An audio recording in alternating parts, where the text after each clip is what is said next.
Hey, good morning, everyone. It is Course in Miracles, lesson 49 today.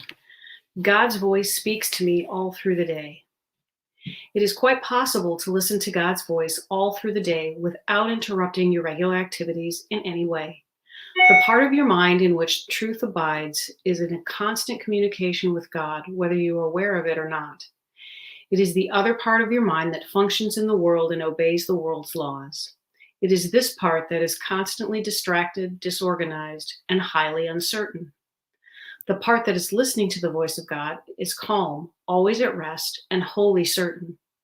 It is really the only part there is. The other part is a wild illusion, frantic and distraught, but without reality of any kind. Try today not to listen to it. Try to identify with the part of your mind where stillness and peace reign forever. Try to hear God's voice call to you lovingly, reminding you that your Creator has not forgotten His Son. We will need at least 4 5-minute practice periods today, and more if possible. We will try actually to hear God's voice reminding you of Him and of yourself.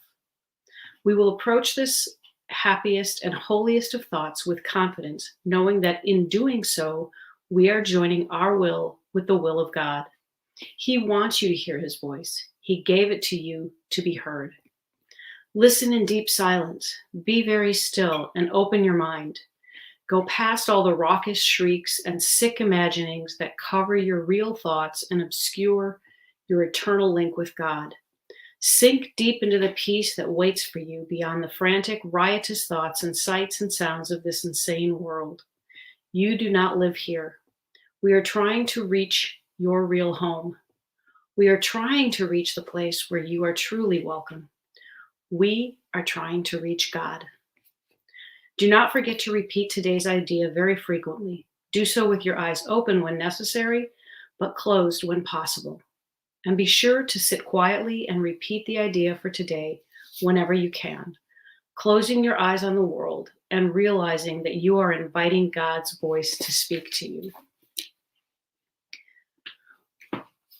We often talk in my groups about the fact that when we are trying to follow our guidance, when we are trying to listen to God's voice as we seek answers to questions, look for direction, or just trying to connect, that God's voice is that calm, suggestive voice that just says, maybe we should walk away. Do you think this is a safe place for you to be? Or would it be better if we walked away? Or what about something like, go be nice, go call Joe, go call Susie? They're not the psychotic, crazy, you're gonna die, walking through an alley, fearful thoughts.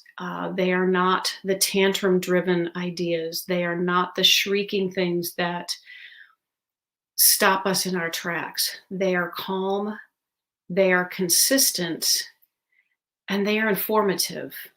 They are not instilling fear. God's voice is the voice of peace.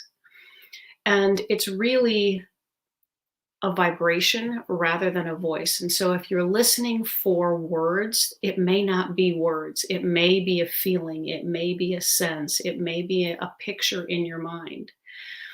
If you meditate, it may be one of those moments when you reach that place of no thinking. Everything just sort of stops, but it's a wonderful, it's a peace that can't be described. Again, when we're beyond thoughts, we're beyond words. And so when we reach that place, it's a place we never want to leave. And yet we come back here, but it's an experience that is difficult to describe. And so look for allowing yourself to tune out the voice of the ego today. The image I just got was, for a bus driver with school kids, there is a quality, a skill set, I'm sure, to be able to tune everything out and listen for any of the things that they have to listen to, the voice of actual distress, the voice of information coming from somebody, whatever that happens to be, all of the stuff that's going on while they're driving. And everything else sort of becomes a white noise.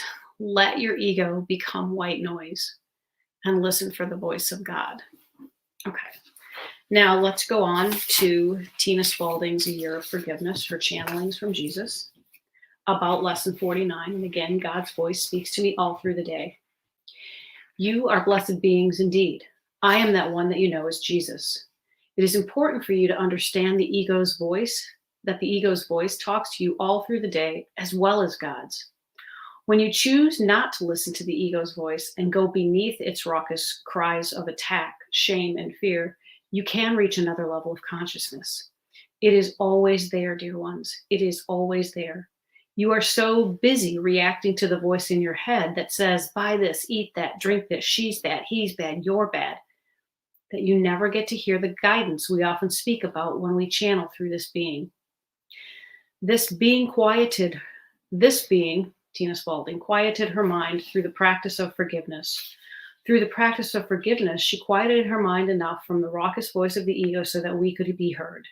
This takes time. In your world, things seem to take time, and that is what time is given to you for.